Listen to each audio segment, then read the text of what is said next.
Hi friends, ఈరోజు మనము క్యారెట్తో సింపుల్గా ఎగ్ పొరట ఎలా ప్రిపేర్ చేసుకోవాలి చూద్దాం. ముందుగా క్యారెట్ని శుభ్రం చేసుకొని పైన పీల్ తీసేసి ఇలా తురిమేసేసుకొని పక్కన పెట్టుకోండి. స్టవ్ ఆన్ చేసి ఒక కడాయిలోకి 2 టేబుల్ స్పూన్ ఆయిల్ వేయండి. ఆయిల్ వేడెక్కాక జీలకర్ర, ఉల్లిపాయ ముక్కలు, పచ్చిమిర్చి, కరివేపాకు వేసి మంచిగా ఫ్రై చేసుకున్న తర్వాత ఒక 1/2 టేబుల్ స్పూన్ అల్లం వెల్లుల్లి పేస్ట్ కూడా వేసుకొని దీన్ని కూడా మంచిగా ఫ్రై చేసుకోండి.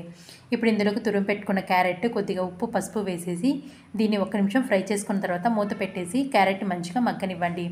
క్యారెట్ మంచిగా మగ్గిపోయిన తర్వాత ఇందులోకి ఒక 4 కోడిగుడ్లను వేసేసుకొని మూత పెట్టేసి 1 నిమిషం ఉంచండి. 1 నిమిషం తర్వాత ఈ కోడిగుడ్లని మంచిగా 1 నిమిషం పాటు ఫ్రై చేసుకోండి. అప్పుడే కోడిగుడ్ల యొక్క నీసు వాసన అనేది లేకుండా ఉంటుంది. దీన్ని మంచిగా ఫ్రై చేసుకున్న తర్వాత ఇందులో 1 టేబుల్ స్పూన్ కారం, ఒక 1/2 టేబుల్ స్పూన్ ధనియాల పొడి వేసేసి ఒకసారి బాగా కలిపేసుకొని మూత పెట్టేసి ఒక 2 నిమిషాలు మగ్గనివ్వండి.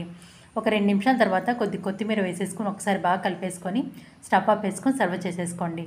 ఇది అన్నం, చపాతి ఎందులోకైనా చాలా బాగుంటుందండి. ఒకసారి ఇలా ట్రై చేయండి. Thank you for watching. Please like and subscribe.